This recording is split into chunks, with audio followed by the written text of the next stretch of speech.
Long Run Archive, Long Run Archives number 14 with co-host Brett Hornig and frequent collaborator Jeff Colt. We cannot bury the lead. I think most people probably want us to start here and then proceed. And the news is UTMB parting ways with Corrine Malcolm, firing Corrine Malcolm. Brett, do you want to provide a little bit of a summary of what happened here and maybe some of the details before we kind of offer our takes? Yeah, definitely. So yeah, I mean, Corrine Malcolm is my race commentator, inspiration, my idol. I think Corinne's just such a pro at her job and what she does, and has always been a voice for the sport, especially pertaining to equal coverage, towards the women's races.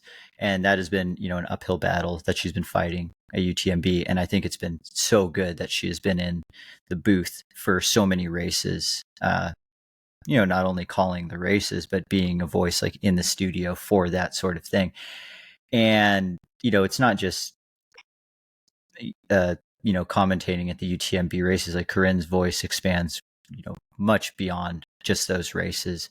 And I think with the current situation that happened with UTMB and Gary Robbins over in Whistler, there's just additional conversation that's come from all those. And then shortly after that, Corrine posts on Instagram that she is and UTMB have parted ways and they do not wish to continue working with her. And, I can't help but think that it is a culmination of the events that have, transpired over the last X number of months. And, I was just shaking my head at that decision, being like, what are you guys doing over there?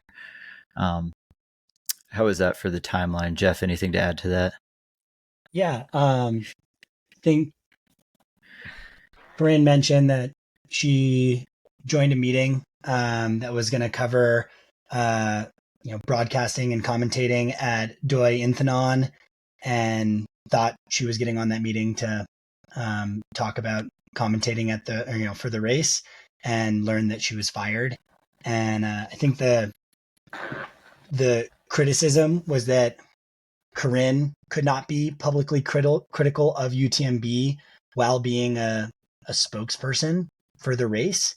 And I think that's where there was just a misunderstanding. Corrine is a paid, contracted commentator for the race. She's not a spokesperson for UTMB.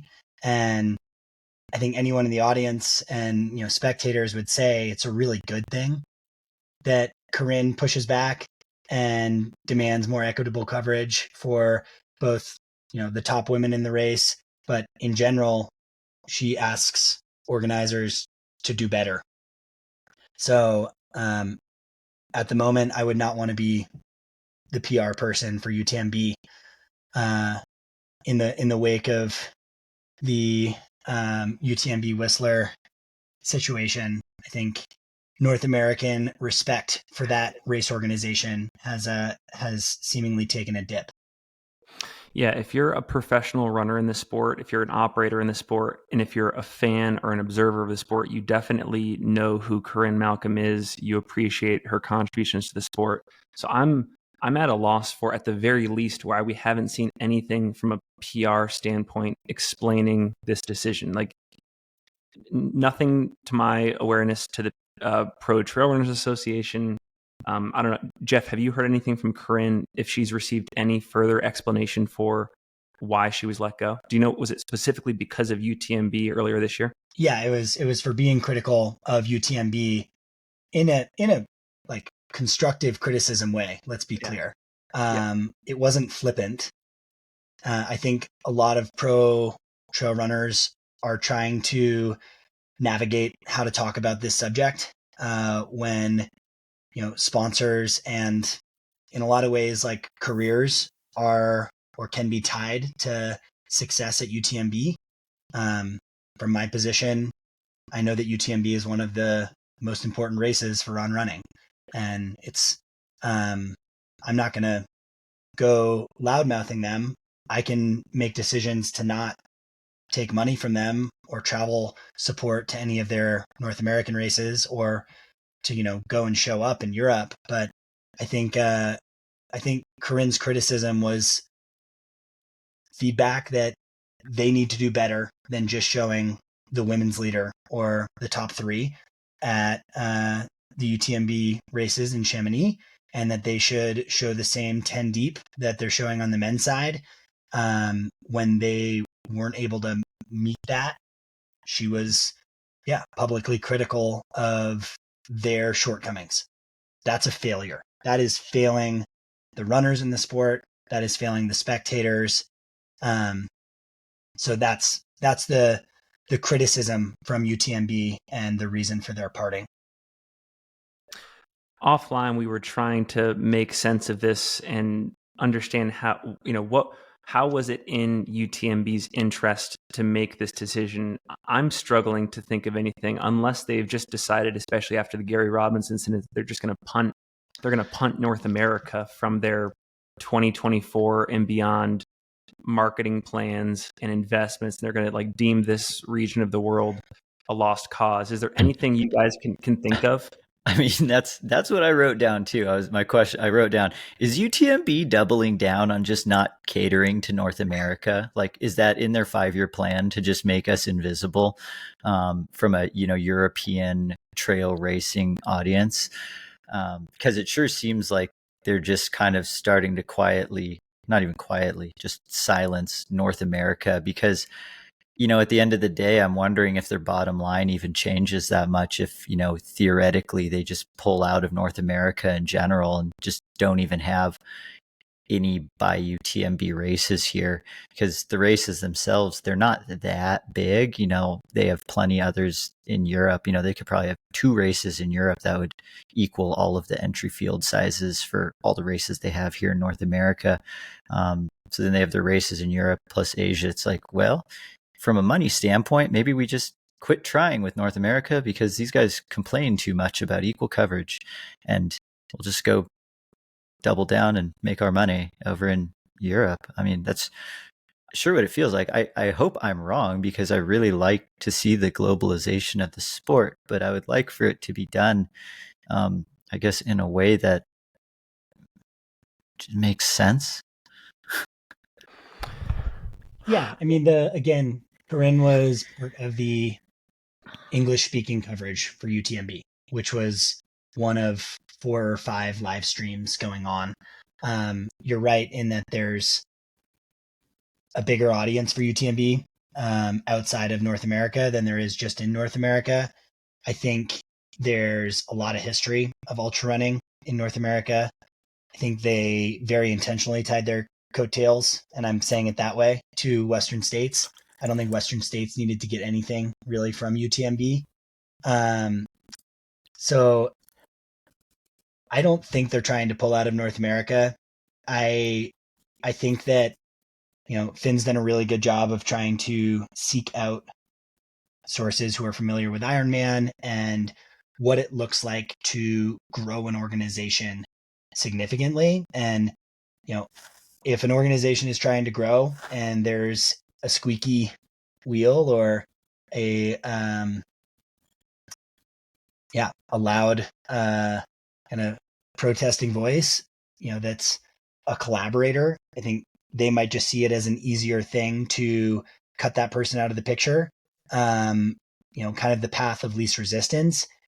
However, with both Gary Robbins and Corrine Malcolm, I think they maybe don't quite give the North American ultra running scene credit for how behind these people, the trail running community is. Corrine has her own podcast. Corrine is a kind of key role in the Western States coverage, in the editor-in-chief for Free Trail, and involved with all Free Trail publication. Gary, in a synthesized version, is the face of trail running in Canada. So it's not doing them any favors by specifically stepping on these guys' toes. To me, all of these events in the last 2 or 3, I guess it's 4 months, have proven that there's a massive gap between the people that are in this sport purely to participate and check off an adventure box or a lifestyle box, versus the people that are like in the scene, watchdogging the culture of it and the progress on the professional side. That group of people that know who Corrine is and appreciate who Corrine is and what she's doing, and people like you and Brett. It's just such a small, tiny piece of the pie, unfortunately. And I say that with bolded words, like unfortunately, it's such a small portion of the sport that I think we're finding that they can get away with these decisions and not really face the consequences. That's my current prediction. I want to be wrong, but that's how I currently feel about it. I've been kind of prodding to like learn more about what's going on in the Professional Trail Runners Association because I'm curious what they're talking about. And, they had a meeting, I think last week, and I was like, are the meeting minutes available? Like, where can I read these meeting minutes? Corrine's a focal part of that organization as well. And that was created and I think that was created for a number of reasons, but my understanding was one of them was the inequity of like TDS just not having any awards or prize purse. Like that race just didn't get it a couple of years ago, and there being inequity in prize purses for men and women, and basically like the PTRA, let's create a organization of trail runners so there's a unified voice to be able to talk to an organization like UTMB, like the Golden Trail Series, like, Cirque Series or whatever it is, where there's athletes being attracted to these races either for the exposure or competitiveness, money. So I don't know. I would imagine that the PTRA isn't stoked on the Gary Robbins or Corrine Malcolm situation, and that they'll likely be chatting directly with UTMB. On that like kind of drivers of the community and the sport, I want to give a shout out to Dylan Bowman. He got lambasted on social media for not having a more outraged response over Corrine's separation from UTMB. Dylan does a ton for the sport, a ton for this community. He's one of the few people whose all of his chips are in on trail running. And when Corrine posted that she was separating from UTMB, that she was fired from UTMB on the commentating front, not a lot of information was available. And it's a little unfair to, ask some of the bigger figures in the sport who have a lot invested in different partnerships, relationships, race organizers and whatnot to, give a middle finger or like a flippant response. I think want to recognize that. It's pretty crazy in this day of age that as soon as news breaks, you are expected to have a solidified opinion instantaneously. Like we don't even value anymore this ability to like sit back, meditate, even just for a few hours and just like observe the situation, talk to all the actors involved. But no, you need to like be there right on the spot, weighing in, closing ranks. Like that's, if we can change one thing from this, well, maybe a few things, this would be one of them in my opinion. Yeah, I think the mob mentality reactions can be a little dangerous, and it's unfair to put that type of immediate, like well thought out expectation, or response expectation on people who have everything in their life invested in this sport. As like I mentioned, like I know that my sponsor would prefer me to go and run UTMB. That's the focused race for their year after year. And like, I wasn't in a place, and I'm still not, to, write off UTMB. I can make decisions not to take money from them or not to go, to their races, but I definitely don't want to close the door on that relationship, as so much is in motion and so much is changing in our sport, especially in the last couple of years. Yeah, and it's not like professional trail running contracts get like amended every single year, where the bonus structures can just like change from year to year on everyone's like, oh, we heard that the people are not happy with UTMB. Okay, for the bonuses for all athletes towards 2024, we'll just allocate UTMB bonus money somewhere. Like that doesn't happen. Like the contracts were written years ago, and like some of them are going to extend through. Like 3, 4, 5 more years, and they're going to have like UTMB bonuses. So that adds another layer of intricacy for sure in regards to the business aspect and the professional, like the professionalization of that side of the sport. Yeah, Nikki Kimball had a great response to the Gary Robbins situation. Hillary Allen had a great response to Corinne's post, where like I can say with certainty that their actions are not good for the trail running community and not good optics. And that's the wrong thing to do, to like basically take Gary Robbins' child out from under him with that Wham race series. And Corrine is putting a lot of passion into these commentations and showing up with notes on a bunch of different athletes. It's something that she cares so much about, and it's not commentating for UTMB that she cares so much about. Let me be clear. It is this community. It is the sport that she cares so much about. And that's a way that, she gets to express that. She gets to share in the joy of these athletes, of the spectators. So it's not a great move on UTMB's front. But there's a lot tied up in it, especially for the bigger figures in the sport. Like, to look at Courtney and ask, like, Courtney, how come you haven't told UTMB to take a hike? Like, that's not quite how things can roll. And another thing that I think about now is, think about the precedent that this sets for all future members of the commentating teams at UTMB events. How is there going to be any fun in the process? How is there going to be any, I'm trying to think of the word, like spontaneity, off the cuff type commentary, well-deserved critique of whatever situation they're involved in? How is there going to be any of that following this? And B, who's going to want to even step into that seat after this, knowing that like the very best person was just axed and they're super talented and they stand for all those principles in the community? Who is going to want to follow that? Nobody's going. I mean, that I can tell, no one's going to want to step into that seat. Yeah, that's terrifying. I mean, you're like, oh my gosh, I have to watch everything I say or I might get fired. I mean, like you and I talking about, Wheel of Cheese being cut for 3 hours instead of watching the women's race go through Courmayeur. Like, Finn, you and I have immediately lost our jobs. Well, here's an idea. You just have the live stream going, and then different commentators. That's what we did. That scanned to YouTube and commentate over it. Yeah.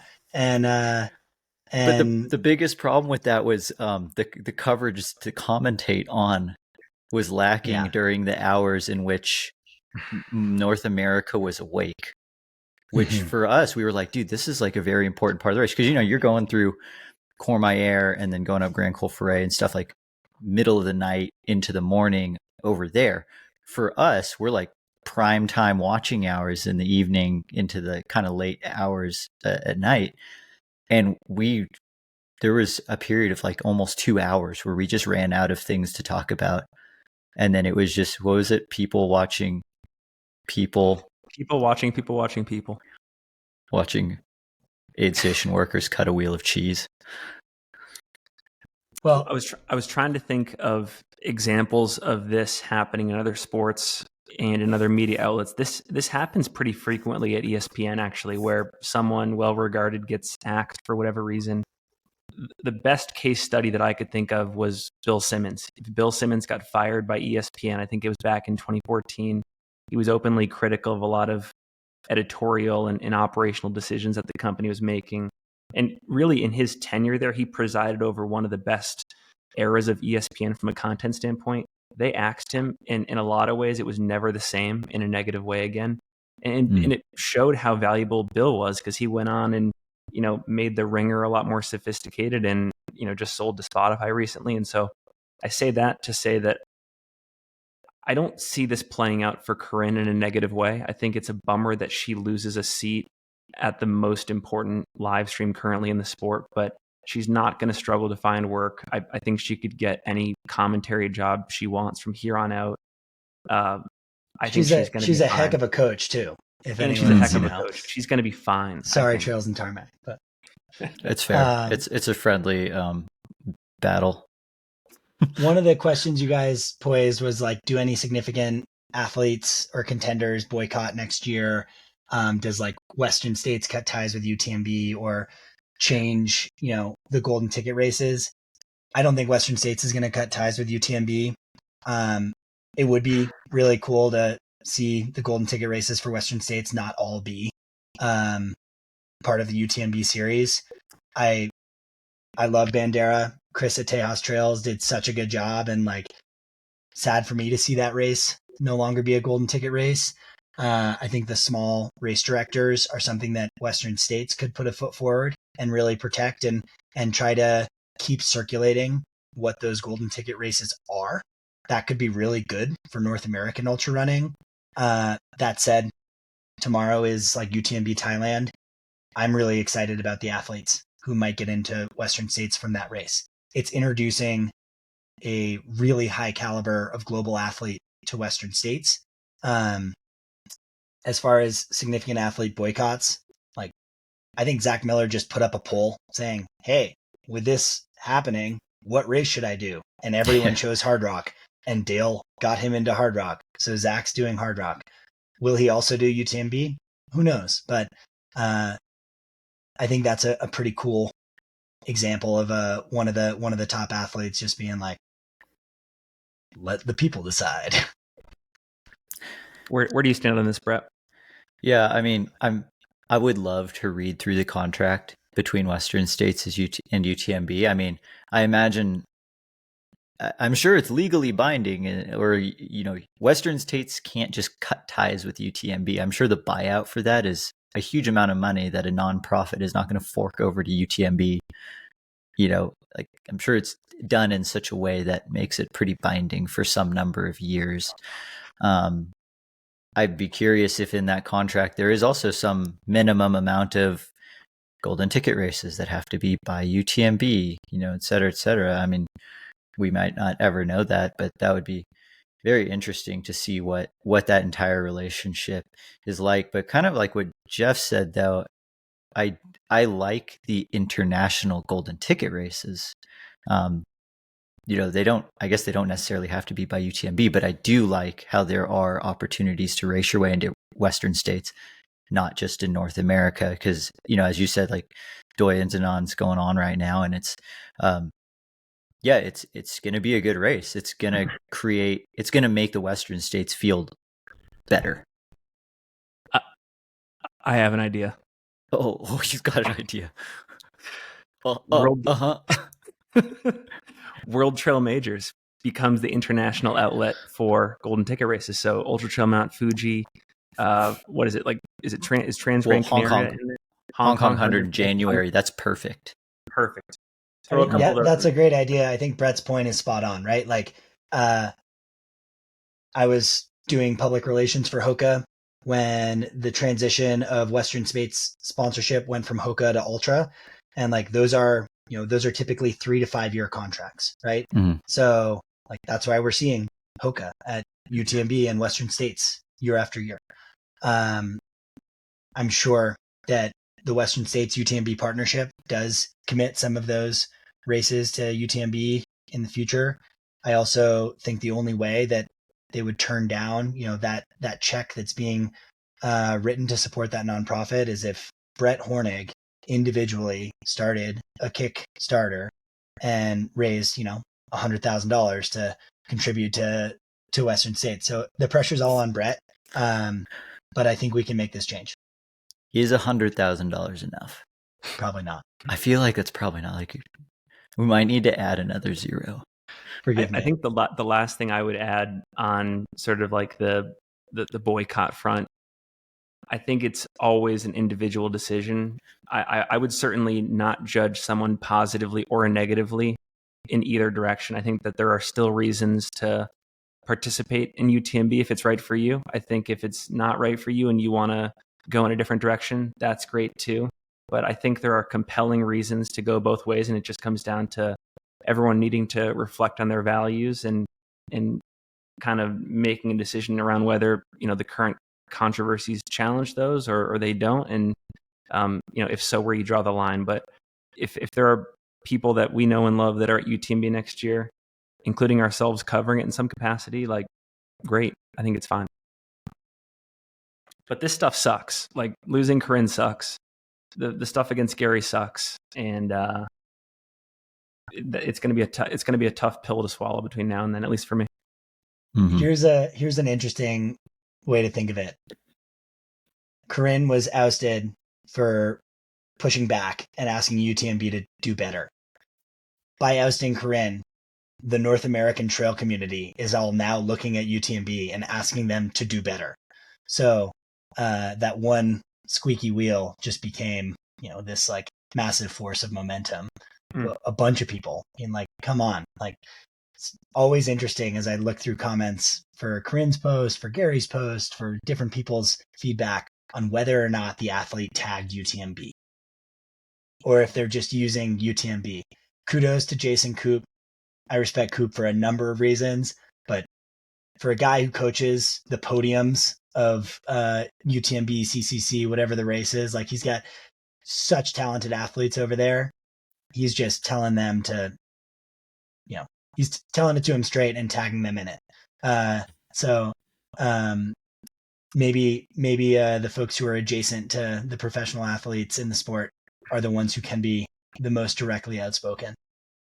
Yeah, to that, I mean, you kind of stated it, but to that point, it begs the question, like, who is obligated to some extent get political in the situation and at least let their audiences know, where they stand on this and what they plan to do. Coop has been pretty clear about it, but and I'm not saying there's like a time band around it, but is anybody obligated to comment on it one way or another? Yeah, and like, I'm more comfortable getting political for like next year's election and like Colorado District 3 and making sure we get the congressman or woman that we want than I am like telling an entire race organization that is currently shaping the face of our sport to take a hike. Next up, we got Hardrock announcements. Black Canyon start list growing. Western States start list growing. Starting with Hardrock, Jeff, what's exciting you about next year's lineup? That I didn't get in? Yeah, apology. Yeah, we're sorry about that. Definitely. That excites you? No, that was just the gut response. Really, Finn, I sought out this podcast to get a vocal microphone so that maybe Dale would hear how much I want to run Hardrock. And every time I've been on this show, I've said out loud, maybe 2 or 3 times, not even in response to the questions you're asking, Jeff Colt wants to run Hardrock, and it didn't work. So maybe you need to throw a wager in there. Like, I know I wasn't one of Dale's picks. The Dale. first sub 20 hour performance at Hardrock. Come on, Dale. I will break the course record, or I will pay 10x the entry fee. What excites me about Hardrock? Zach Miller definitely excites me about Hardrock. Some of Dale's picks were actually published this year, and it's a list of some really excellent runners who I think will be bringing some fast and strong talent to Silverton next year. Camille Bruas is really exciting. I think the women's field looks, for the whole, like, top 10, the women's field looks stacked. That's my gut reaction. I've always wanted to see Zach run that race, and we get to see it this year. And then the women's field's going to be awesome. How about you, Brett? Yeah. I mean, so yeah, the women's field was definitely what stood out the most to me after looking over the results. I mean, just like notable names that are in for Hardrock next year is like Courtney DeWalter, Camille Brios, Tara Dower, Katarina Hartmuth, and then Sabrina Stanley's on the wait list. There's other names as well of people who, like, there's a lot of people who have recently been in the top 10 at Hardrock who are going to be coming back. It's the deepest women's field that I can remember, I feel like, probably ever. So that's just going to be really exciting. That's going to be amazing. And then, on the men's side, Francois Dane is back in, and then Zach Miller. That's going to be one of the most hyped up, battles of the year, of just the Francois versus Zach. I mean, we had Jim versus Zach at UTMB. I mean, there's been a lot of like these one-on-one, or maybe throw a third person in, just like fist fights at Hardrock that have been pretty awesome. And I feel like Zach versus Francois is going to be another one of them. But we were also... Is Orléans going to come back? Because I didn't see anything yet on like the iRun Far list, but like to me, Orléans was going for Francois' course record last year and was just like on one. Oh, the 100%. two of them getting to race with Zach in the mix would be very fun. Oh, it would be bonkers. That would be the coolest thing ever.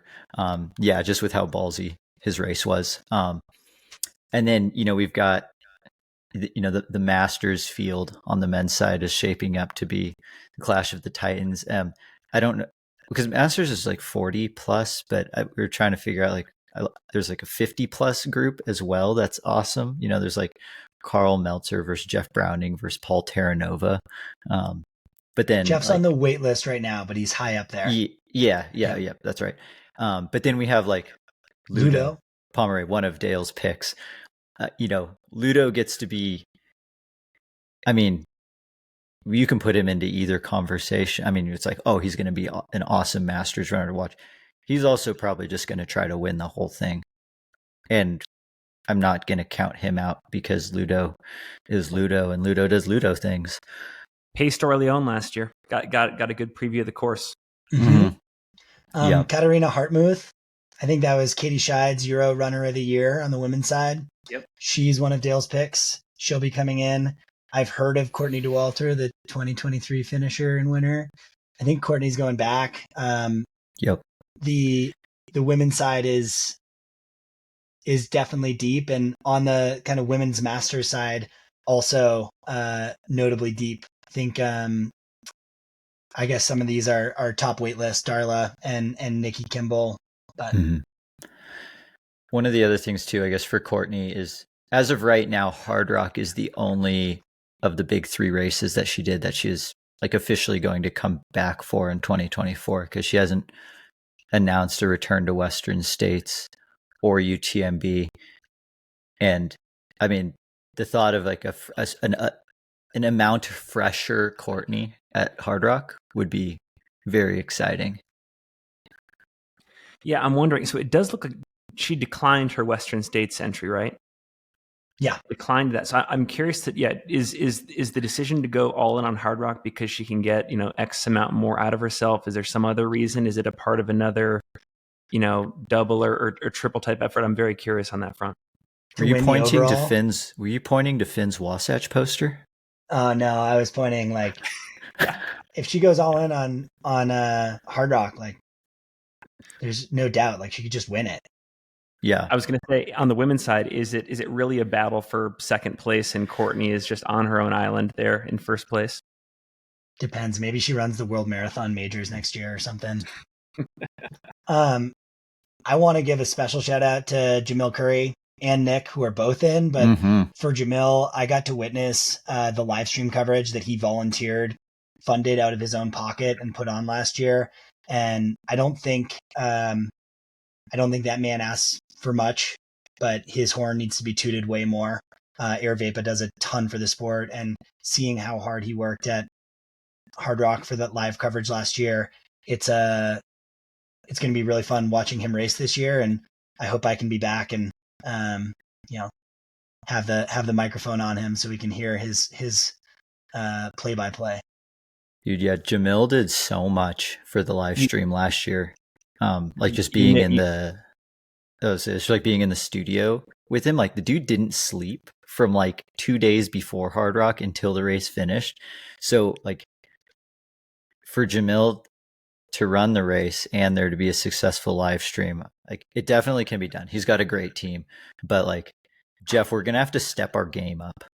Jamil had a great race here, I think 9 or 10 years ago, ran the last 75 miles of the course, allegedly the best 75 miles of his life. And I did just see on Instagram that he was lamenting not having run much recently, but he's getting back into it. So we could be looking at a motivated Jamil Curry for this race, which, if true, he's a threat. He's a contender for sure. Plus, there's got to be that brotherly competition as well. Just in terms of like awe-inspiring years, what Claire Banworth did this year Oh my gosh. in terms of the number of races she ran, that's another one that like I wonder if Claire does more of a focus on something like Hardrock next year, if she could be quite a bit faster and more in that mix for the first place or podium. But like she ran 100 basically every week. Unspeakable. Yeah, it's like 100 or more. It's like 100 miles minimum. Yeah, 530 for the Colorado Trail, like Tahoe 200. Just yeah, throw those all in there. I'm still wondering if she put all those races on a figurative credit card, or if like she absorbed all those miles and is going to be good for 2024. That was super impressive. Yeah, hopefully there's some fitness gains to come from that. I don't know. How about, you want to talk about Black Canyon? Because I was looking at the list earlier today, and there's at least 30 guys on the men's side who I think could be contending for top 10 at this race, could be contending for a golden ticket. And on the women's side, currently it's at least 20 deep. There's 50 like heavy hitters at this race. You know, let alone probably some random ballers in there. But like I think I asked it in the Discord today, is Black Canyon starting to brush up against Western States as like the most competitive ultra trail race in the country right now? This is if you go to Ultra Sign Up, I'm not blowing smoke. This is insane. Yeah, I mean, you've got to scroll for a while and you keep finding like elite people who are like, oh, they could win. Oh, they could win. I'm like 150 people down. Oh, they could win. I love that you're seeing competitors coming from Japan to race Black Canyon. Not only that, like elites. Black Canyon has every opportunity to pass Western States in terms of the competitive field because there isn't a limit on the elites that can get in.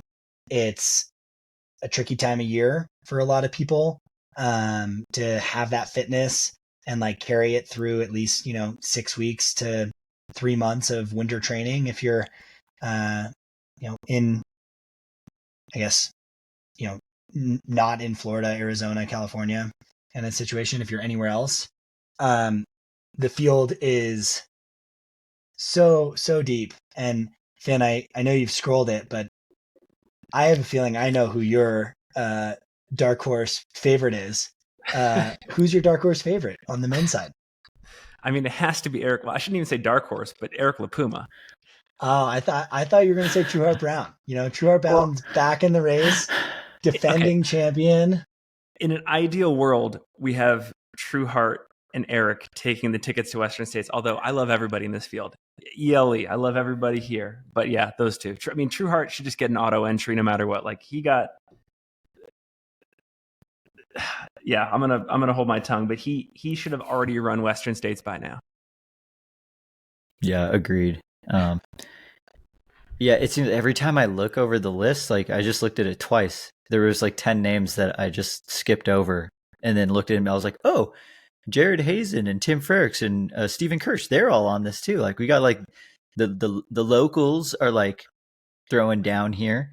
Ryan Montgomery, even though he has an auto entry, he's going back just to have fierce competition. I have so much respect for that.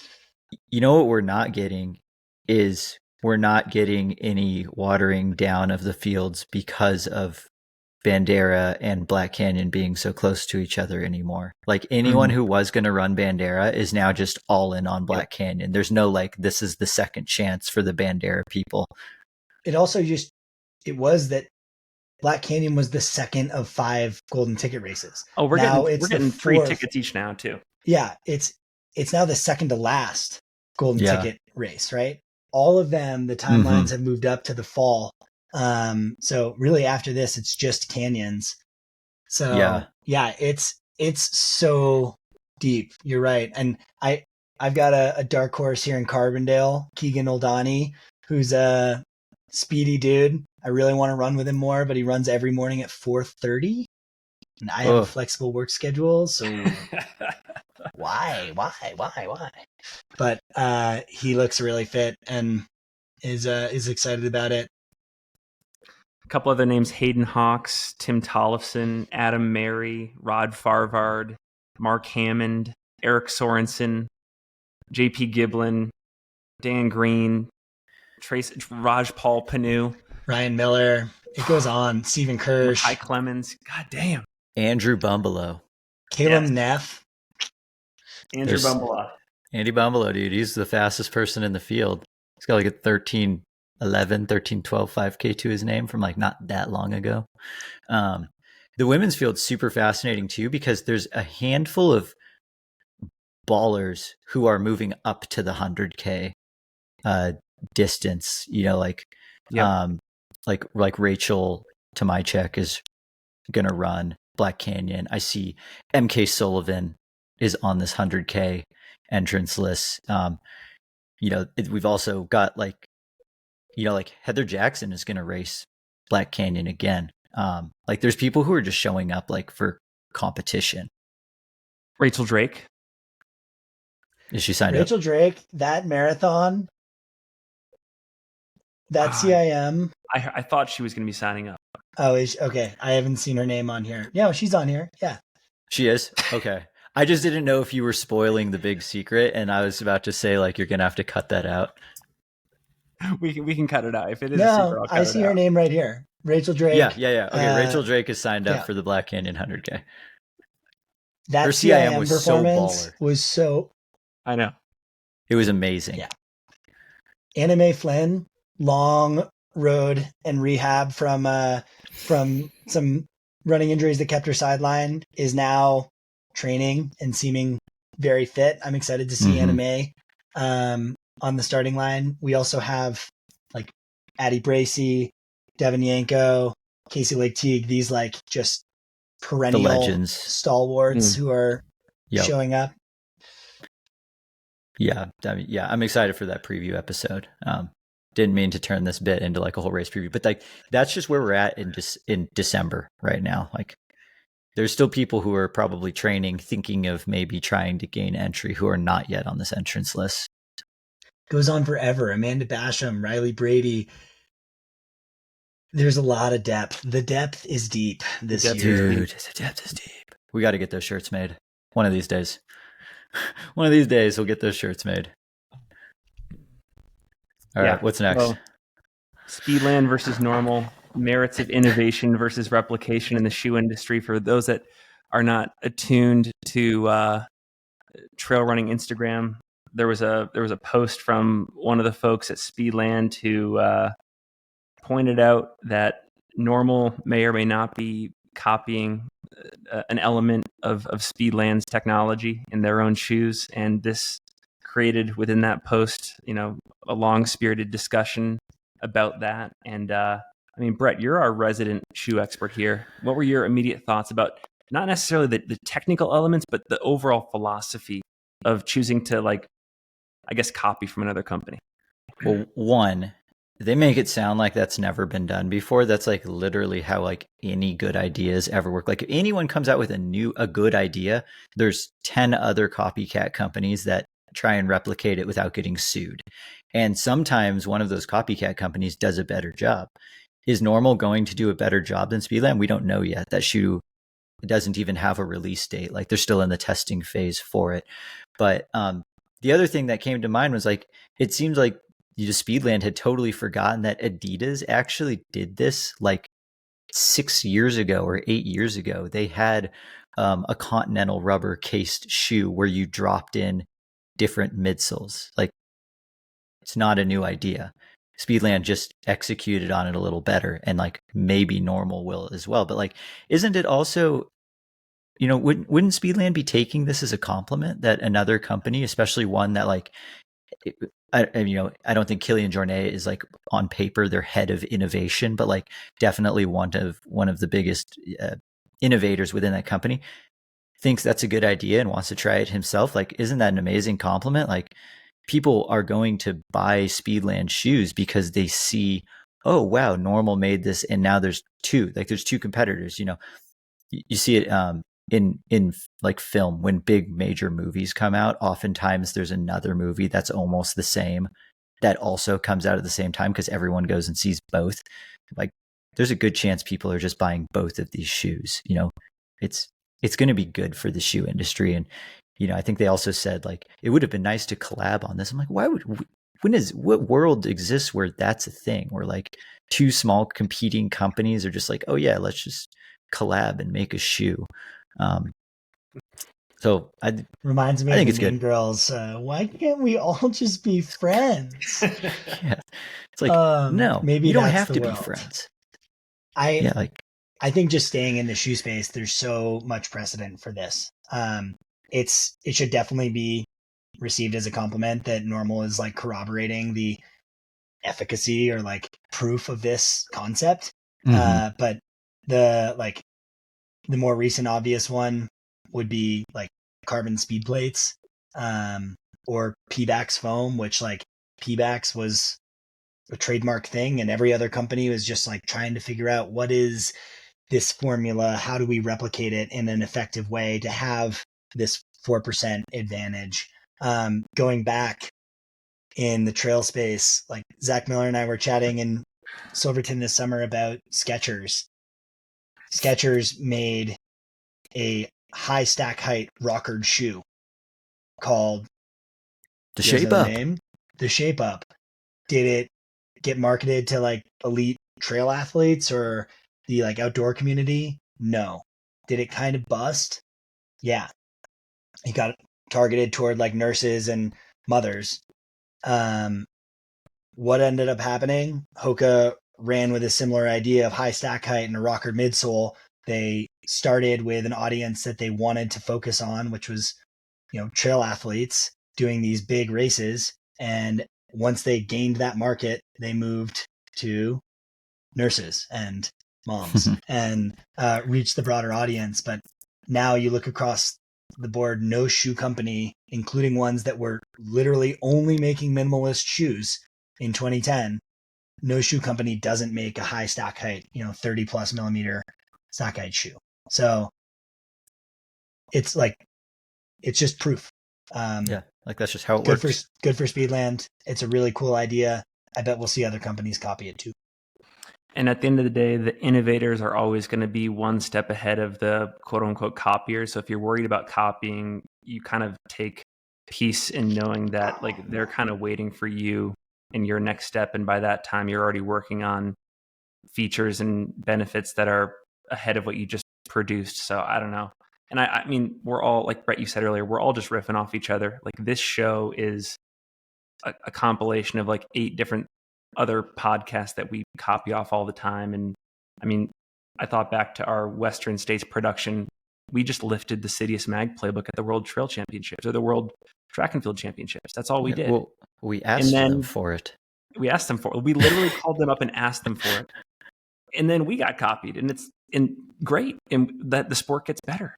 Like, I don't know. Yeah. It's just like, I take no issue with it. No issue whatsoever. I think it's a moot point. I think, yeah, none of this scarcity mindset stuff. I hear where they're coming from though. Like being a company with a very small like margin, and how many new shoe companies were launched in the last 5 years targeting the trail outdoor space? Yeah, probably a few too many. Good number, like a surprising amount.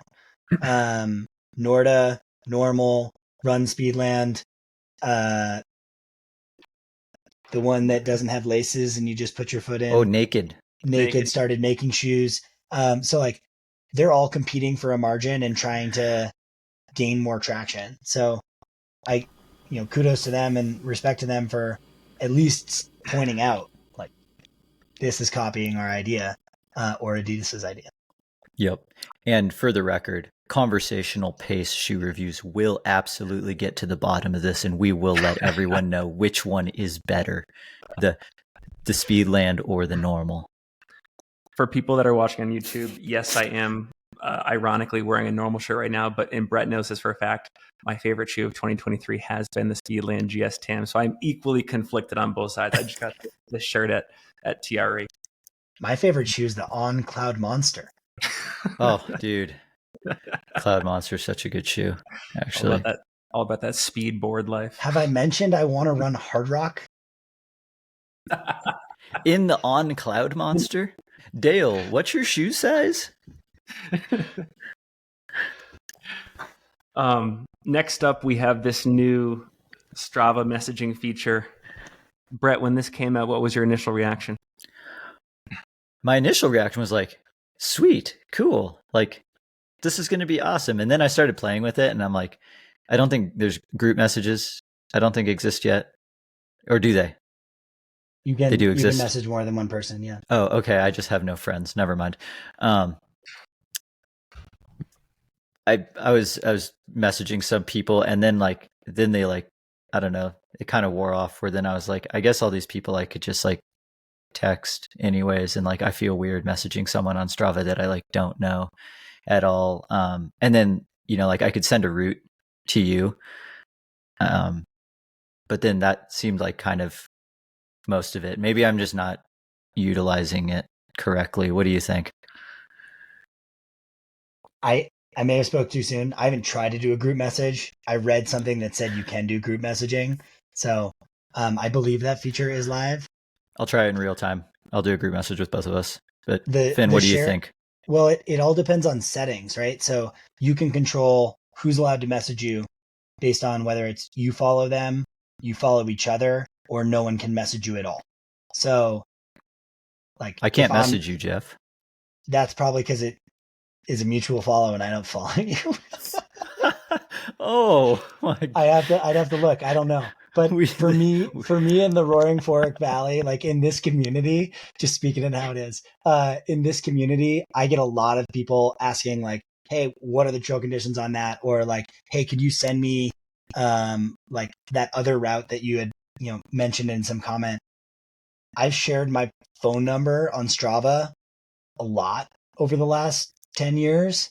So the fact that this messaging, like, I don't think it's changing the platform all that much. For me, it's making it a lot easier to try to connect with someone who I might want to get out on a run with and also share a route.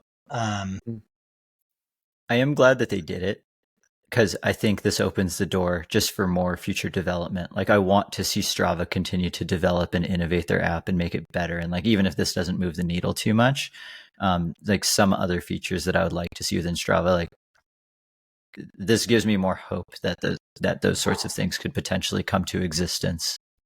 Yeah. I think I agree with everything you guys said. To me, it just, this feature makes it that much more of a networking app now. Like Brett, I know we've talked about this on other long run archives before, but I think that the single most underrated feature of the internet is that in 2023, 2024, you can literally contact anyone in the world with an email address and shoot your shot. And I think that like Strava is making this similarly easier on their app. So it's super cool. And like we're in a golden age for that.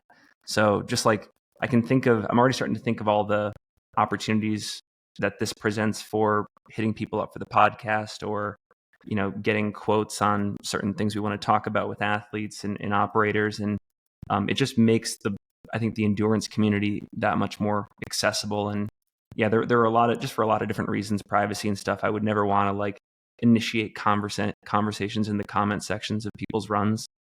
I too have left my phone number out there and email address out there a bunch. So I think this fixes that in a good way. They haven't released the feature where you can just message anybody, even if you don't follow them or they don't follow you. So I hope they change that soon. But I think like the second and third order effects of the ability to message people is going to create so many cool networking opportunities that we can't even imagine yet. So think of it within clubs or like run groups. And this is something I've like just been trying to launch here in Carbondale so that we do have more community as it's coming to wintertime and it can be a little hard to get out the door when it's dark and snowy and icy. But if I were to put a post in a Strava run group that says, hey, I'm looking to do 8 miles on Saturday, message me if you'd want to join. Anyone can then just send me a message and I'm not having to, I guess, land my phone number there. Like that run group could drop a line and ideally create a new running partnership or friendship or training partner, whatever. So totally. I don't like, think I joked that like, all right, it's officially a dating app, and we all know that Strava's been used for like, whether it's creepy stalking or like, oh, I want to like see what that person did stalking. That like anyone who doesn't want to be messaged can just turn that off, and that's a really important thing to feature. Yeah. I am glad that Strava did, like when they rolled out the messaging feature, like one of the very first points was like, right now, like when you open your Strava, they're like, we brought to you messaging. Here are your privacy settings. Change them right now if you want to. Like, I'm glad that they didn't like just default that everyone's messaging was like totally public.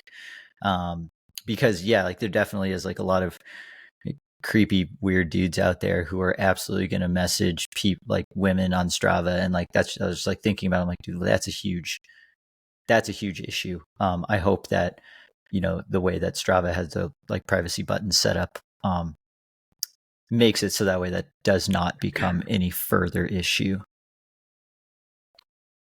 For sure.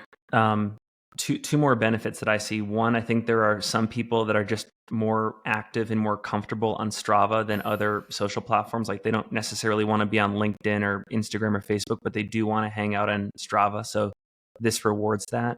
And then I think for sponsored athletes out there, this additional feature now makes the Strava platform even more valuable for them to their sponsors. They can kind of find creative ways to further, like you said, Jeff, with starting group runs and stuff, engage their audience. So two more possible use case benefits there, I see. Should we go on anything more on Strava there? Not for me. How about, I put this out on Twitter too, so I might try to read some of the responses from the audience, but how about we had this kind of fun prompt question: race performances from the 2010s that left a huge impact on that era that you couldn't tell the story of that decade of our sport without including them. Like what were one or two that came to mind for you, Jeff? I've got a pretty big list. The first one, I'll call out Jeff Rose 2010 Western States win. The fact that it was documented in Unbreakable, it was this like legendary matchup. That win, pretty important. It's what, you know, kind of introduced Western States in more detail to me. And Ellie Greenwood's 2012 Western States course record, you know, it stood for 11 years in a time in which a lot of just the sport progressed. Running got much faster. So I'll share those two first. I bet we might have also had those on our list, but let you guys go, and then I'll circle back with some others. Yeah, I also had the Unbreakable year at Western States for 2010 for those reasons of like, it was such an iconic matchup. Like there was such a great build up into the story. It was the first, it was kind of the first ultra that was like really well documented, you know, and turned into a full length movie, which was so cool. So that definitely like, and then turns out like I was, oh yeah, not to mention the iconic Killian white booty shorts, which anyone on YouTube knew I was going to say that. The other thing too is like that I was living in Ashland in 2010, but I didn't know anything about the sport of trail or ultra, and like all of this was happening like right under my nose. And then I started working at Rogue Valley Runners, and like when I first started working there, because I'm so old, we had like a DVD player hooked up to a TV, and we just had one movie going on repeat. And like the first like 6 months of me working there, it was just Unbreakable on repeat. So like I've seen that movie like hundreds of times now, and I'm not tired of it. Another one that I wrote down was the 2014 Western States, Sally McRae getting 10th, because that created Western Time, which was Billy Yang's like first movie that really blew up. And then that Billy's channel just blossomed from there. But like that storyline of the very first, that was like the first like first 6 months of the Nike Trail team, and like Sally getting racing states, and like Billy capturing such an amazing story, and then people getting to see it, and then that turning into, you know, the UTMB movies. Like, I think that was an iconic race that, you know, probably gets forgotten about because it wasn't a win in the form of like finishing first place, but I think it was a big win for trail running overall. I have 2 others written down, but I'll save those. We'll pass it over to Finn.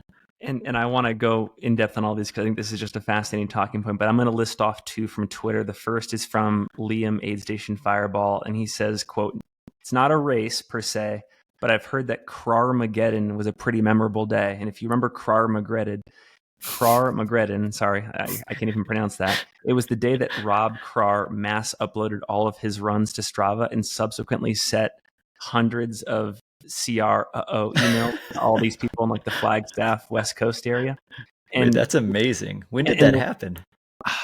I'll have to ask Liam for the exact date. I think it must have been sometime in 2017, but Liam said it was significant because it just demonstrated the amount of work that Rob was putting in, just how like versatile and well-rounded he was, how dominant he was. And before kind of Jim Walmsley and the Coconino Cowboys stepped onto the scene, there was that like 2 to 3 year stretch between like Sage Canaday and Jim where Rob was on his game, dominant, and just like showing like what the tip of the spear in American ultra running looked like. So that's the first one. Can we think about DeWalter Mageddon? If Courtney just boom, oh my, drops the last 14 years of trail running. That's the only thing that could actually crash the Strava servers. It's like Courtney's global heat map is bigger than everyone else on Strava's combined. So here we go. Killian got too big for Solomon. Killian started normal. Courtney, too big for Strava. Courtney starts her own trail run mapping company where, just like Beyonce and Jay-Z, when they started Tidal, if you want to see Courtney's runs, you have to subscribe and join her app. Like, Courtney, there you go. Here's how $1 million. How many dollars a month would you pay to subscribe to just seeing Courtney's runs get uploaded somewhere? Probably 7 to 10. Yeah. I think I agree. Guys, this is the first time in Singletrack history that I am announcing breaking news on the show. Breaking news. What? Breaking news via Twitter. This is Zach Miller saying, thanks to a nudge from Rob Krar, there will be no big races this fall, but enjoying this season has escalated a bit.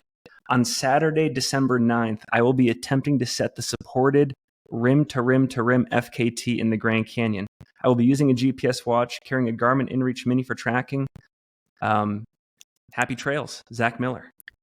So tomorrow, we're recording this on Friday, December 8th. Tomorrow, Zach Miller is going for the rim to rim to rim. Send that to Jamil. Send that to Jamil right now so he has a chance to get over there to chase Zach in the canyon. Obviously, this will not be breaking news to followers of the show, but that's pretty. What is Jim's FKT 551 or something like that? I think so. Something. Oh like that. My gosh, that's gonna. Oh man, I don't know if he gets that. So I've got one more, and we'll come back to Zach in a second, but I've got one more to show, and this is from David Roche. He wants to reference the women's race at TNF 50 back in 2017 because it really it set the stage for a lot of athletes who've really become relevant in the last 2 to 3 years, and not just in the top 10, but the top 20. So Ida Nielsen, Claire Gallagher, Megan Roche, Brittany Peterson, Abby Hall, Camelia Mayfield, Anne-Louise Rousset, Corinne, Kelly Wolf. I mean, that's just 8 names, but the 1 to 20 in this list reads like the future of ultra running realized in 2022, 2023. So it's kind of a table-setting year for American women's ultra running. And rest in peace, that race. That was rest in peace, North Face 50 mile, dude. Every year around this time, I get the post-race blues because there is no race over there. It's so sad. I'll run through a couple more. Rory Bosio, 2013 UTMB champion. Damn it, that's another one checked off my list now. So fast. And Rory, just like one of my favorite people in the sport. Keeping in line with CCC TDS, I think Claire Gallagher's win there and then Katie Scheid's win, with CCC in back-to-back years. I think maybe 2017, 2018 were pretty big for, again, the future of American women's ultra running. Courtney Dauwalter, 2017, Run Rabbit Run 100. I believe that she got a concussion and went blind. Yeah, that was the blind year.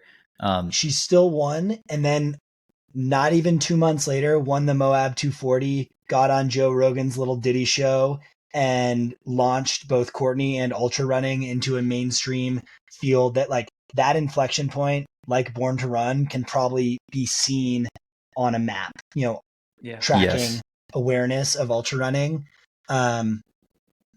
So those are some other ones probably worth mentioning. Jim Walmsley won Western States in 2018, 2019, but his 2016 is probably the most important one in his career.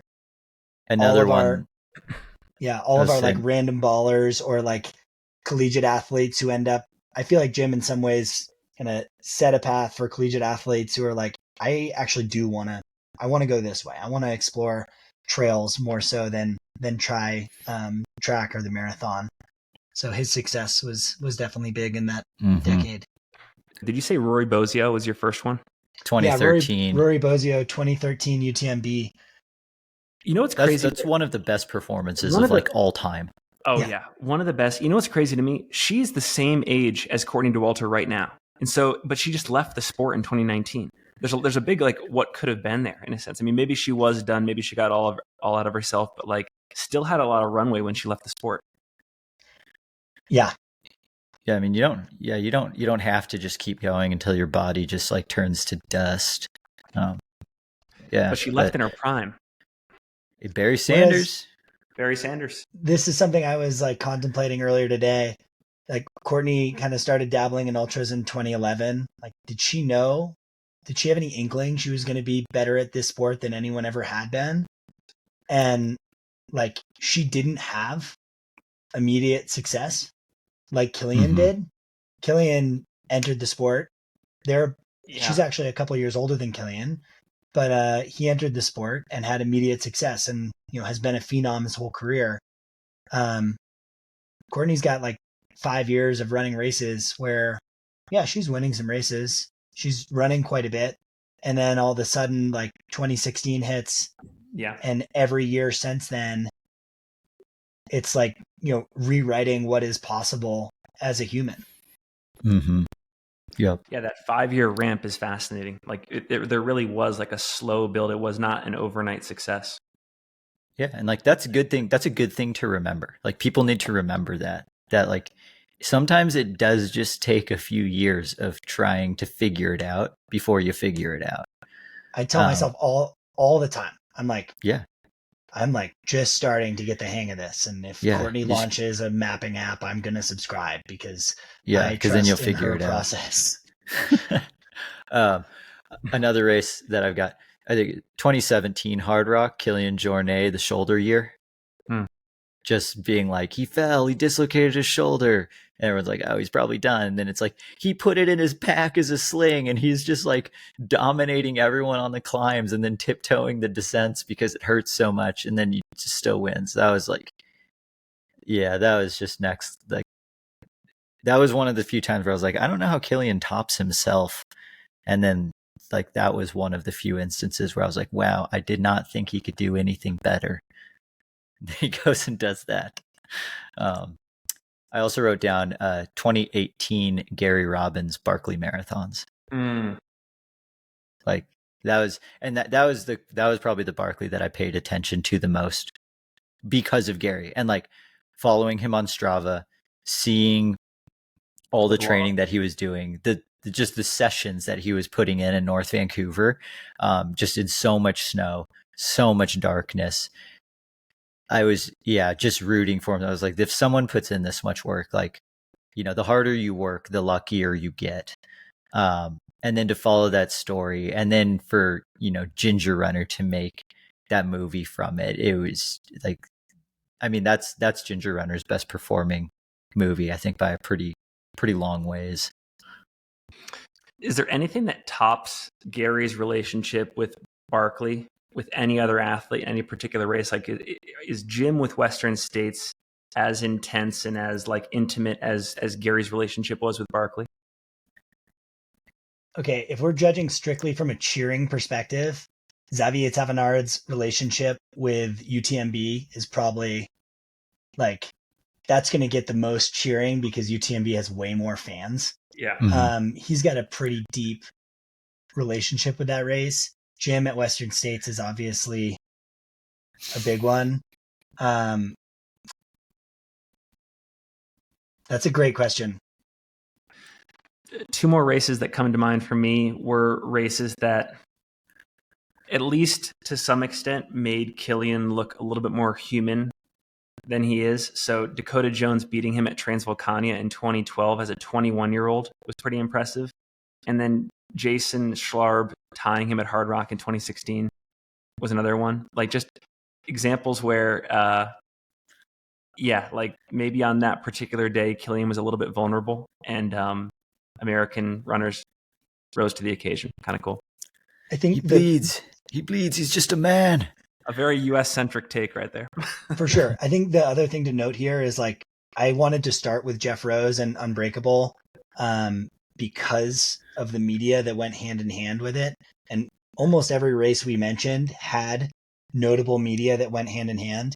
I really started following the sport in 2016, and there was a lot of excellent trail running media in 2016 coming on the scene. So it wasn't just Billy Yang, Run Steep, Get High, followed Hayden Hawks and Zach Miller's finish at TNF 50. Yeah, that one's great. Like one of the best I watch finishes. That one at least 5 times a year. So I do think it's a great decade to analyze. And I think the next level of analysis would be like what media set the tone for where we are currently from the decade of 2010 to 2020. I think Ultra Running Man, Dean Carney's book, and I think Born to Run were both pre 2010, but maybe not. It reminds me that forward progress is not always guaranteed, and I think you could make the argument that we haven't necessarily surpassed the level of quality of films that we saw from like 2010 to 2019 in the sport here in 2023. Like, there was some pretty special stuff made then. And just because we're 5 years on with better cameras, better videography, more opportunities to do it, more people in the sport, that was in a way kind of a golden age of like grungy filmmaking and independent storytelling. I'm not sure that we're doing it necessarily better than we were then. I mean, so much of the content that I see coming out from these races are company follows one of their athletes across the race, no matter how they do. Not company or someone follows the race and then tells the story about how the race unfolded. I feel like we saw that in 2016 more than we see that now. And I would love to see, maybe some independent companies throw their hat in that ring in regards to like, shoot, we can see now, like we can see the Black Canyon field is going to be incredible. Like we can see the Western States field is going to be incredible. It's like, cool. We now can see there's potential opportunity for like an Unbreakable style movie to be made. Yep. Yeah. And it's just a matter of like, can you strike gold on picking the right or the relevant 3 or 4 people that end up, end to end playing a major role in the race? Like with Unbreakable, they kind of struck gold picking the 3 or 4 people. We might need to get JB Benna on a call just to look over the Western States entrance list and be like, can you pick 4 men and 4 women that we should follow? Because he'll probably be right. On that, oh, sorry, go on, Ben. I was going to say, JB Benna, if you, for some wild reason, listen to this podcast, we'd love to have you on the show too. On that note, you guys are talking more like race-specific media that's been produced. Solomon's series with Killian from like the early 2010s, like basically Killian running around the world. Amazing. And then I'd go ahead and say anything that Ricky Gates has made Yes. is my favorite trail running content. I think Ricky's ability to tell stories. I mean, it's not like he runs for Solomon, but it's not Solomon. It's like that is just his mind, his vision. It's really special. So I think in the same way that these race content can be really interesting, when you have a very special athlete, I'd put Sophia Lockley up there. I'd put Remy Bonnet up there. Courtney already is up there. Courtney's content's amazing, but like getting to follow Remy or Sophia on like these, whatever uphill runs, the quest to break 30 minutes in the VK for Remy, like that's going to be really engaging because you have a generational talent. What I'm more interested in is like the spiritual, like we don't, have Joe Grant making content as frequently anymore. These folks who were making content that very much was like the philosopher, ultra runner, like mentality. To me, that's the void that I want filled. Agreed. Yeah, I mean, it's every single generation, it seems like, has their type of storyteller, maybe 2 or 3 types if they're lucky. And I mean, I guess maybe the last question I have in this area is like, do we have a type for our generation? If we're talking about like the 2010s, or not the 2010s, the 2020s, and the athletes in this moment, like, do we have a storyteller that has a certain style that kind of maps to the era, or are we still looking for it? Are we in a transitional moment? I'm going to have to put some more thought into that question and answer it at a later time. Future LRA. Yeah. I'm not, I don't know off the top of my head. Yeah. I think Satisfy, is that what it's called? Satisfy Running? Mm-hmm. Yeah. I think. They make expensive clothes. Are they doing the like kind of partnership with Mike, Versteeg, Michael Versteeg? Yeah. That is Satisfy. Yeah. I think they have a lot of potential, with like, they are choosing people in the sport who like are actually approaching life, or they're running differently. I feel really bad because he's one of my favorite people to follow in running, but Salt Lake City runner who I think maybe dabbles with Satisfy. Great goatee. Blaine Benitez. Yeah, like Blaine's. I want to follow that story. He's creating some really unique routes and link ups, and like that's, I guess, maybe the more philosopher runner that I think could be put on a storytelling stage in a really interesting way. The like prepping for the race content isn't what gets me the most excited. So this is good. There's still room. There's room in the space for definitely content to grow. And good, like these smaller shoe brands who are coming onto the scene, like great content that's engaging is a great way to catapult a brand. So I'm sure we'll see something like that out of Normal. Killian's always been pretty sharp on the content side. Maybe a couple more talking points to discuss before we close up. This one I kind of added last minute, but it got me excited. We had a listener post it on Instagram. What are the next small and up and coming races that you think are going to be huge for whatever reason in the next 3 to 5 years, and why? Starting with you, Brett.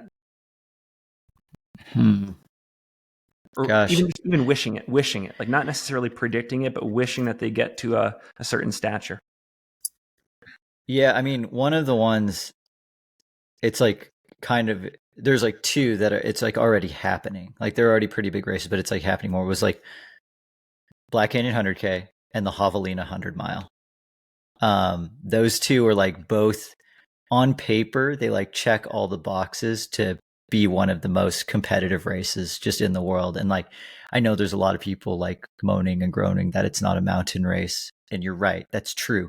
But that doesn't take away from the fact that it's still a very exciting race to follow, because when you put that many people on a start line, yeah, I mean, you can make them run 5 laps in the desert. Like, it's going to be very exciting. Yeah, I got it. Those are my two that like definitely came to mind because like they're already really competitive. But like we know like it can be more. The Aravaipa putting them on the live stream that already exists. Like everything's already in place for these to be like major global events. Um, what do you got?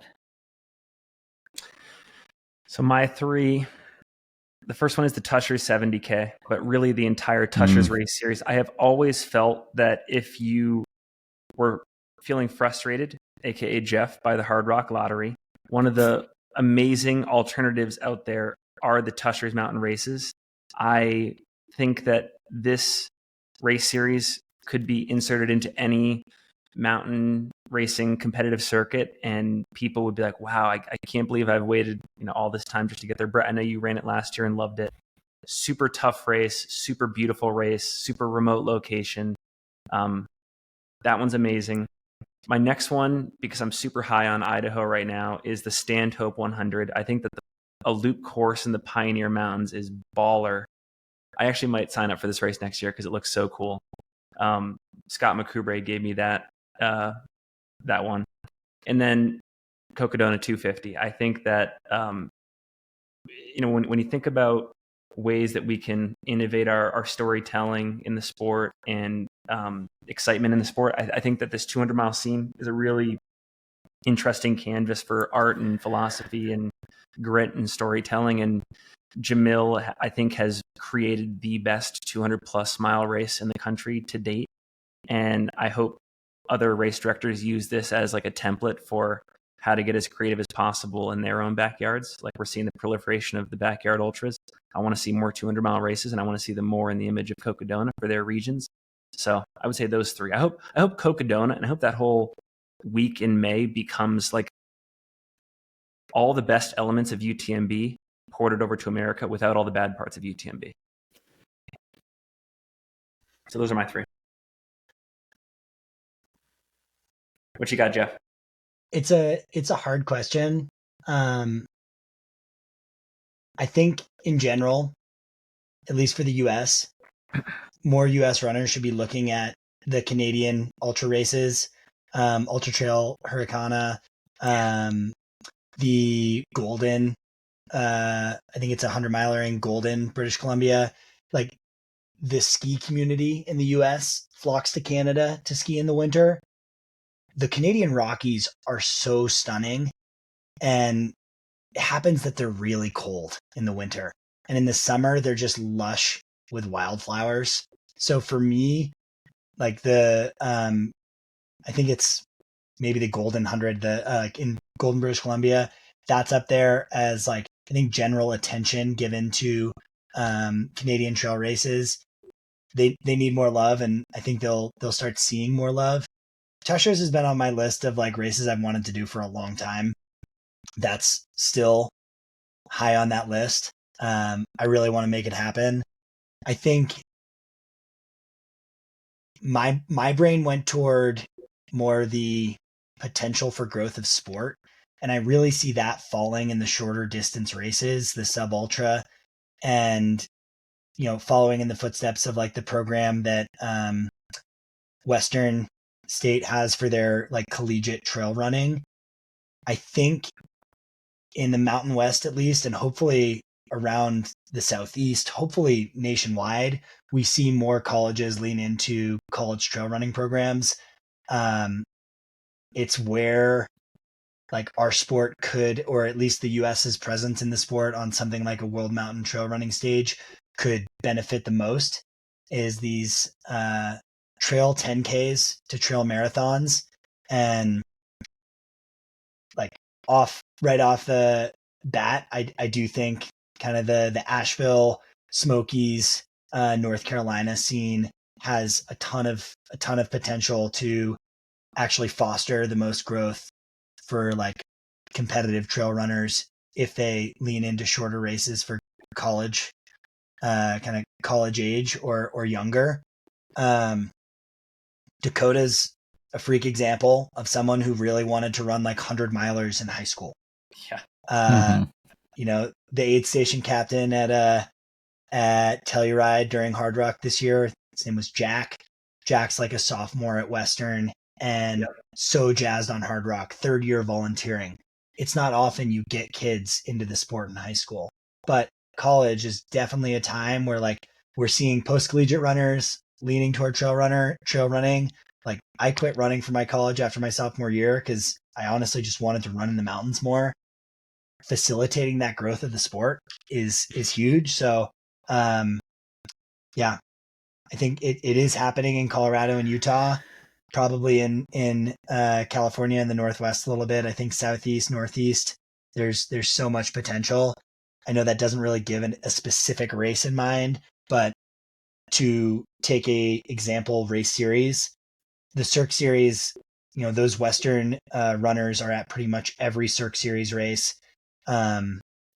And over in Utah for the Cirque Series races, the US like junior Nordic team or the Nordic team is showing up and just like kicking butt. So, sub ultra, probably the future if we want ultra to grow.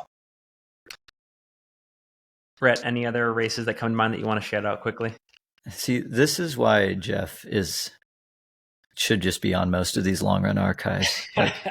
Like that's the answer that we needed, not the answer we deserve, or something like that.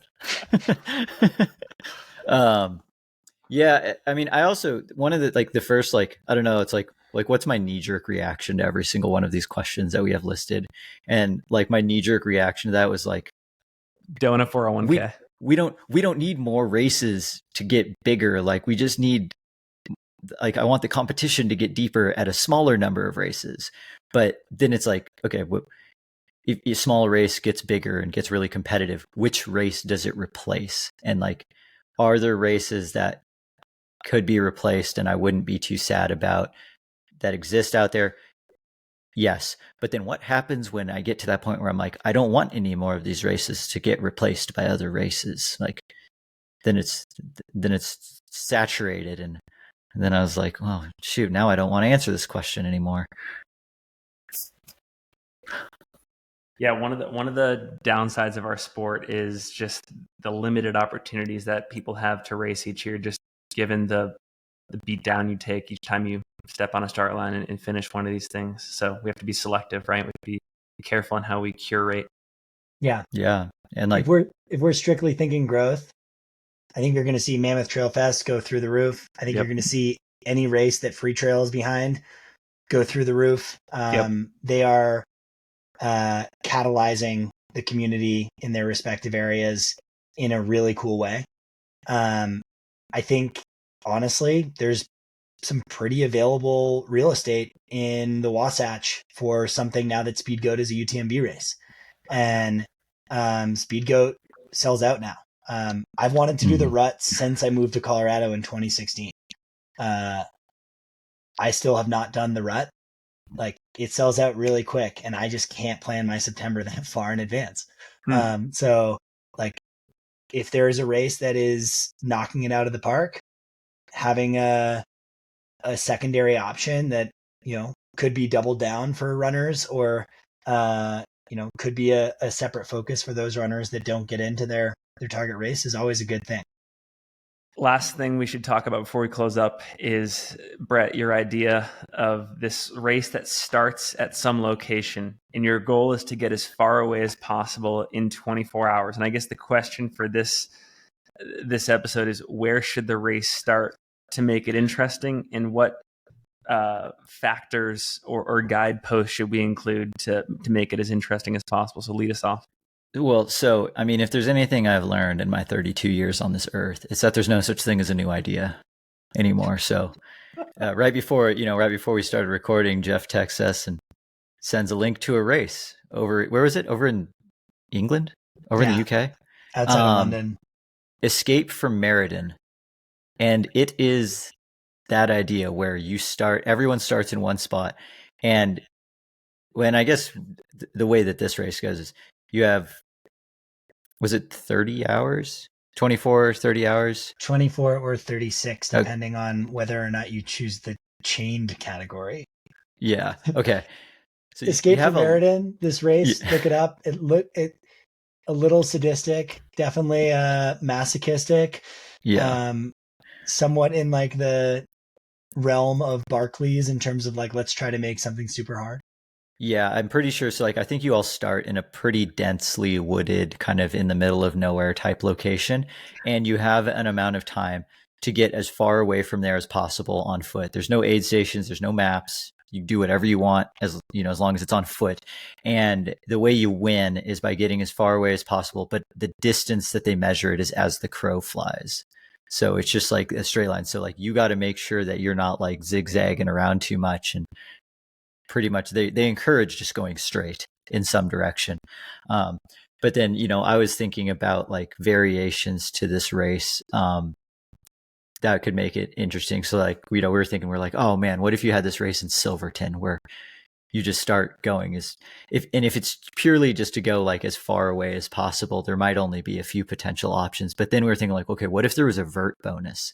So for every like, I don't know, 750 or 1,000 feet of vert that you gain, you get a bonus mile or some sort of distance so that way it encourages you picking a very creative route if you're a stronger climber and you think, okay, then if I just go this way, I'll bag like 20,000 feet of vert on my way out of the San Juans or something like that. Um, you know, then I started looking at like, oh, Jeff lives in Carbondale. What does this race look like in Carbondale? And I was like, oh, this race is fascinating in Carbondale. I looked at it in Salt Lake. I was like, this race is also fascinating in Salt Lake, whether you decide to just like go south and run straight and get no vert bonus, or go up into the mountains, like try and go through the highway. And it would just be so fun to watch on, you know, on a screen where there's just all these GPS pings that keep just spreading out in some circle with various graphs of the ridiculous routes that people have gone. Finn, would you do this race?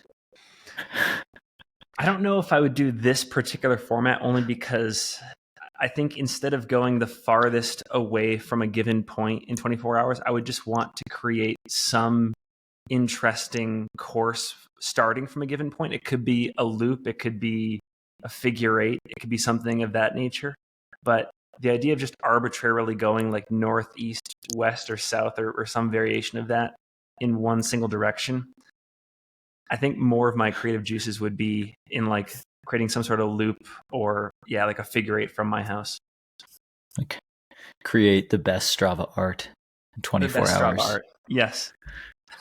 I've toyed with this idea from Carbondale of like choosing the cardinal direction and just going and not trying, like really just trying to stay on a straight line, because I think that's where it gets really cool, because you are definitely off trail. You're definitely bushwhacking. You're definitely going straight over the top of some mountains. You're like crossing rivers. But this Escape from Meridian race, we've got to watch it. It just happened this past fall, but they have apparently really good live tracking.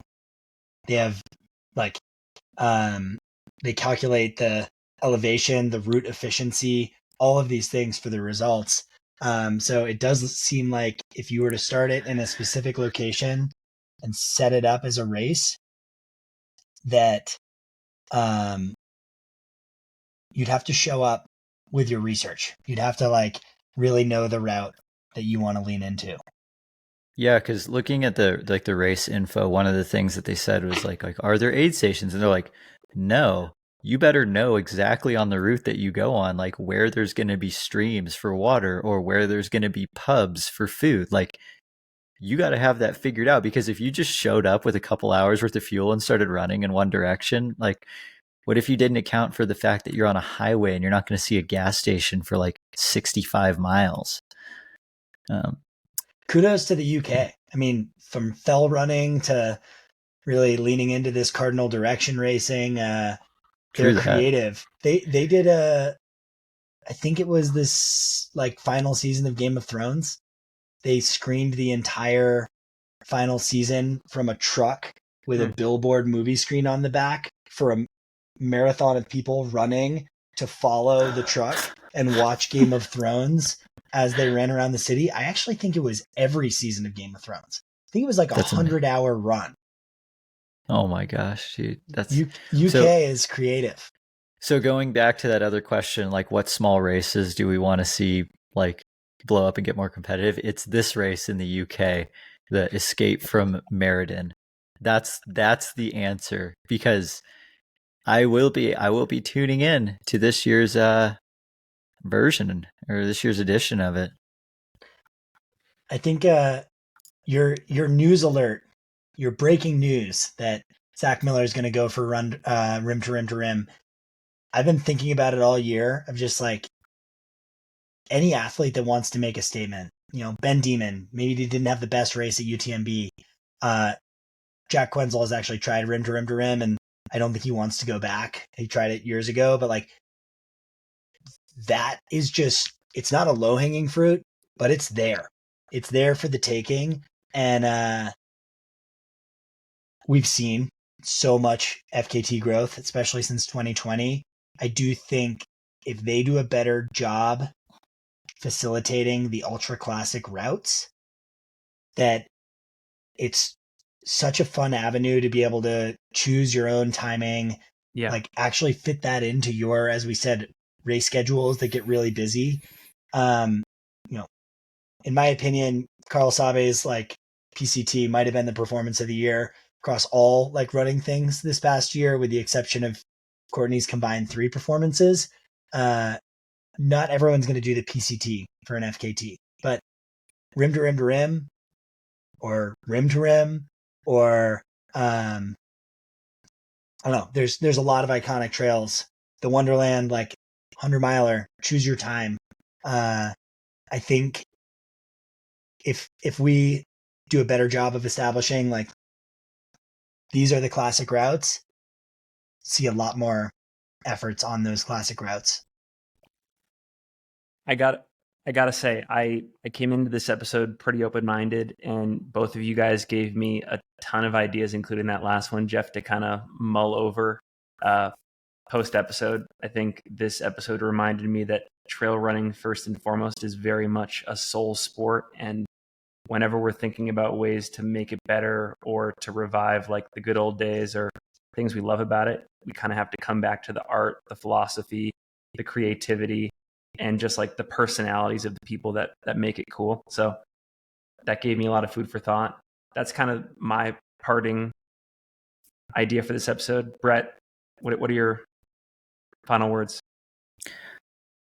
I mean, now I'm so excited to see how Zach does. I can't wait to follow this. Like, will the tracking be live? I think it will. I mean, it's got to be if there's a spot tracker. So keep going. I'll try to find this on Instagram. Yeah, I mean, does he go sub 550? Does he go sub 545? Honestly, I just think yes. I think if we asked Jim if he went back, he said he left time out there. Yeah, I think he could do it faster. I think he said Jim went down very, very fast on his first descent, but too fast. The second fastest that anyone's ever gone down is still Jim's. So perhaps a little too quick. Too fast. So I got a little bit more context here. Zach also writes, as of now, we are shooting for a 7 a.m. start time. I will likely go earlier if we get word that mule trains are leaving earlier than that. If anyone has any beta, message me. Many thanks in advance to Cordis Hall, Abby Hall, Jeff Browning, and Jared Hazen for the crewing help. Thanks also to Jim Walmsley for setting such a stout time to chase. I greatly respect the record and will be over the moon if I manage to get it. Link for live tracking below. So he's got the live tracker there. Right on. Cool. Yeah. We're still amidst, the growing pains and the drama that seems to be existing more and more in our sport these days. When you boil a lot of that away, there's still a lot of good things to be looking forward to. Definitely. Yeah, my parting thought is I'd like to run the Hardrock 100, but I'm really, really excited about going back to Western States this year. Oh shoot, where is my Hardrock stationery? I'll just write you a letter. Brett, I followed you on Strava. Okay, we'll get that group message going. Brett, I appreciate you so much. Jeff, appreciate you so much, and I think we all appreciate you so much, Corrine, and we're looking forward to next steps on the commentary side of things for you. But until next time, this has been the Long Run Archives, and thanks for tuning in.